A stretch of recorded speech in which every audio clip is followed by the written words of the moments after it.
Assalamualaikum warahmatullahi wabarakatuh. Sebelum melakukan bimbingan kelompok ini, saya ucapkan terima kasih banyak untuk teman-teman sekalian. Perkenalkan, nama saya Yoga Saputra. Sebelum kita melakukan bimbingan kelompok ini, marilah kita berdoa dulu. Berdoa dimulai. Berdoa selesai.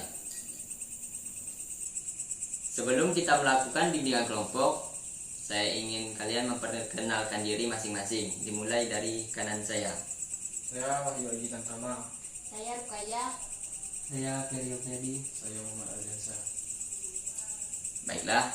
Selanjutnya, sebelum melakukan bimbingan kelompok, saya akan menjelaskan apa itu bimbingan kelompok. Bimbingan kelompok adalah suatu kegiatan yang dilakukan oleh sekelompok orang dengan memanfaatkan dinamika kelompok. Selanjutnya, setelah kita tahu apa itu bimbingan kelompok, sebelum melakukan bimbingan kelompok, kita harus mengetahui tujuan bimbingan kelompok. Ada yang tahu apa itu bimbingan kelompok? Enggak. Jika belum tahu, saya akan menjelaskan tujuan bimbingan kelompok itu.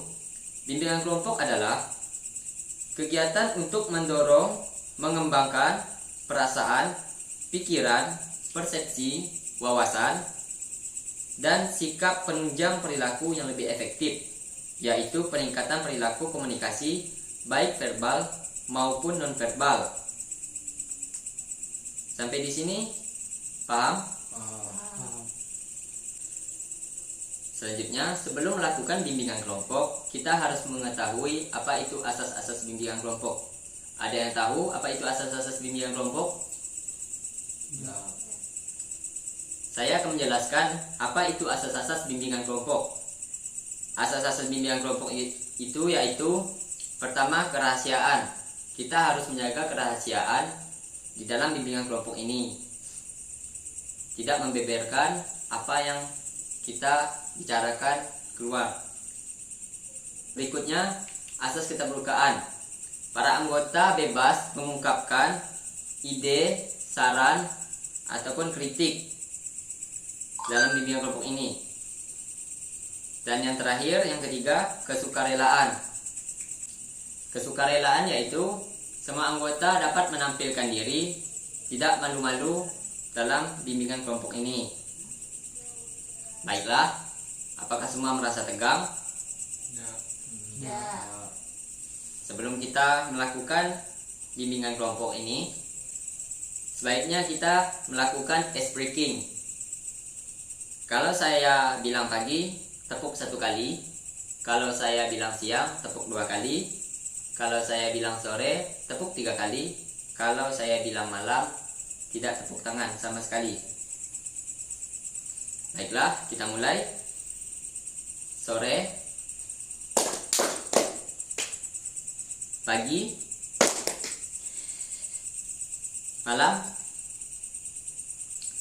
Baiklah, sebelum kita memasuki tahap peralihan, saya tegaskan lagi, bimbingan kelompok itu adalah suatu kegiatan yang dilakukan oleh sekelompok orang dengan memanfaatkan dinamika kelompok. Sebelum melakukan bimbingan kelompok, apakah kalian sudah siap melakukan bimbingan kelompok ini? Ya. Baiklah, jika semuanya sudah siap, kita akan memasuki topik pada kesempatan ini, yaitu mencegah perilaku bullying. Ada yang tahu pengerti bullying itu apa? Dimulai dari sebelah kanan saya. Bully. Artinya kalau bahasa dari bully itu kita merendahkan derajat seseorang. Yang artinya merendahkan itu bukan berarti kita merendahkan nama ataupun, tapi kita mempermainkan. Seandainya saya dengan Rukaya tadi bergurau yang tidak senonoh, artinya misalnya bermainkan kepala ataupun sampai dia merasa tersinggung ataupun tidak enak hati, artinya itu kalau menurut saya. Baiklah, selanjutnya Menurut saya bullying itu adalah merendahkan atau meremehkan teman sehingga dia itu merasa terhina. Baik, selanjutnya lagi. Kalau menurut saya bullying itu merendahkan harga diri seseorang. Baik, selanjutnya. Menurut saya bullying itu merendahkan atau mempermainkan harkat dan martabat seseorang. Sebelumnya, jawaban sudah hampir benar dari semua anggota kelompok. Di sini saya akan menambahkan apa itu pengertian bullying. Pengertian bullying yang juga dikenal dengan istilah perundungan merupakan perilaku agresif yang tidak diinginkan di antara anak-anak, khususnya usia sekolah, yang melibatkan ketidakseimbangan kekuatan antara perilaku dan korban. Selanjutnya, saya akan menjelaskan apa itu jenis-jenis bullying. Ada yang tahu jenis-jenis bullying itu seperti apa? Dimulai dari sebelah kanan saya. Jenis-jenis bullying. Itu tadi kalau saya bilang jenis-jenis itu saya kurang paham. Yang saya tahu kalau macam-macam bullying itu ya tadi kayak mempermainkan kayak harga diri seseorang gitu, sehingga anak tersebut tuh kayak trauma sehingga tidak mau berteman lagi sama kita. Itu kalau setahu saya. Baik, selanjutnya. Menurut saya seperti memukul, menuduh. Baik, selanjutnya. Kalau menurut saya jenis bullying itu mengejek dan menghina fisik seseorang. Dan selanjutnya. Menurut saya bullying itu fisik, bermain fisik, menghina, menghina seseorang, dan merendahkan. Itulah. Baik, sebelumnya jawaban dari kalian sudah hampir benar. Saya akan menambahkan lagi jenis-jenis bullying. Terdapat berbagai jenis bullying yang dapat terjadi di tengah lingkungan. Yang pertama itu bullying fisik. Bullying fisik adalah tindakan intimidasi yang dilakukan sebagai usaha mengontrol korban dengan kekuatan yang dimiliki pelakunya, termasuk ya seperti yang dijelaskan tadi, menendang, memukul, meninju, menampar, mendorong, dan serangan fisik lainnya. Bullying fisik merupakan jenis bullying yang paling mudah dikenali dan biasanya orang tua maupun guru lebih peka terhadap tipe perundingan ini. Selanjutnya, bullying verbal. Bullying verbal merupakan jenis perundungan dengan menggunakan kata-kata pernyataan dan sebutan atau panggilan yang menghina. Pelaku perundungan verbal akan terus melakukan penghinaan untuk meremehkan, merendahkan, dan melukai orang lain. Selanjutnya, saya akan menjelaskan apa itu dampak dari bullying. Ada yang tahu dampak bullying itu seperti apa? Dimulai dari sebelah kanan saya. Dampak bullying kalau menurut saya artinya kalau pastinya trauma. Kalau dampaknya trauma, rasa ketakutan, tidak ingin merasa berkawan lagi lah sama teman itu yang sudah membuli kita. Nah, tidak. Baik, selanjutnya. Menurut saya rasa takut, rasa ingin bunuh diri.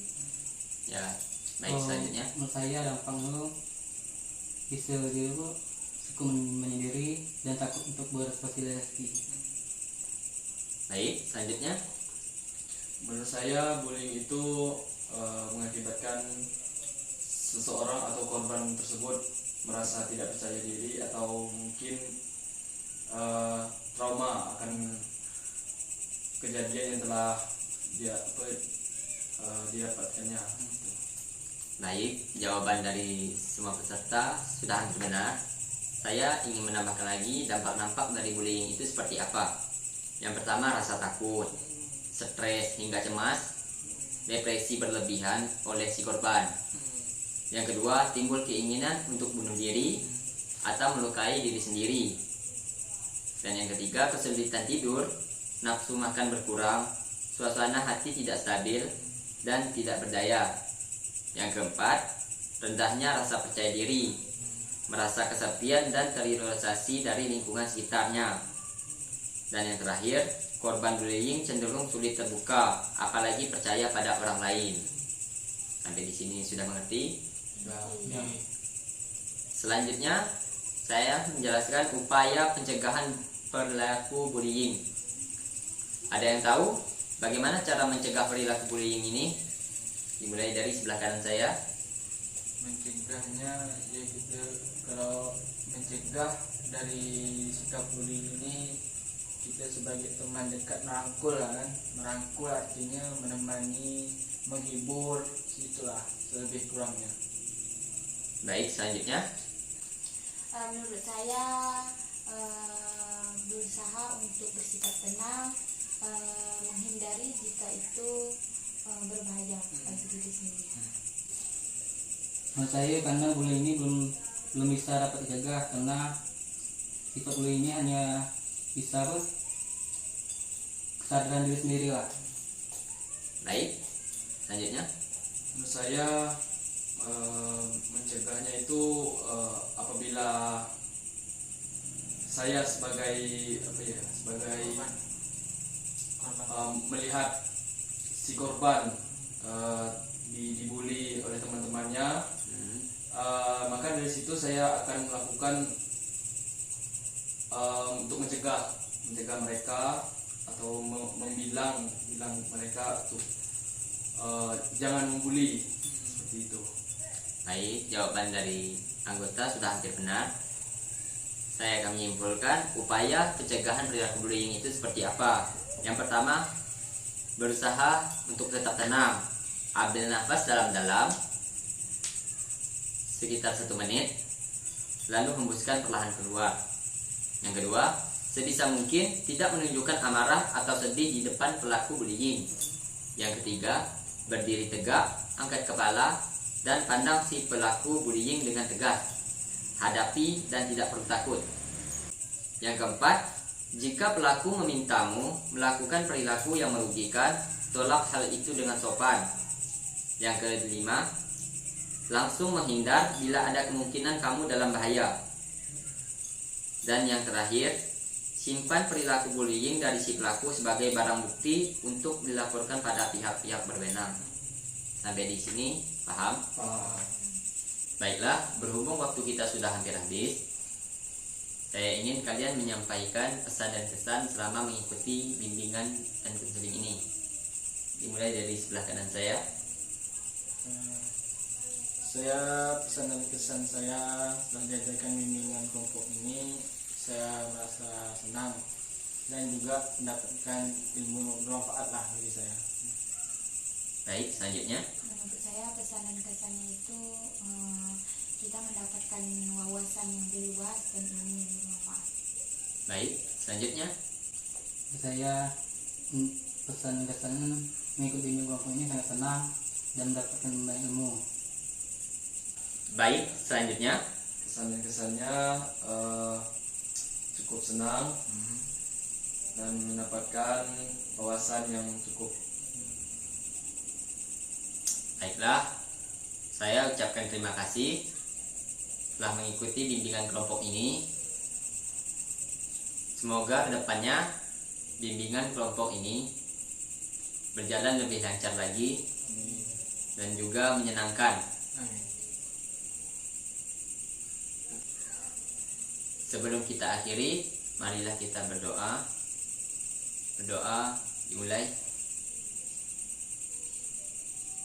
Berdoa selesai. Saya ucapkan terima kasih telah berpartisipasi dalam bimbingan kelompok ini. Saya akhiri. Wabillahi taufiq hidayah. Wassalamualaikum warahmatullahi wabarakatuh. Waalaikumsalam warahmatullahi wabarakatuh.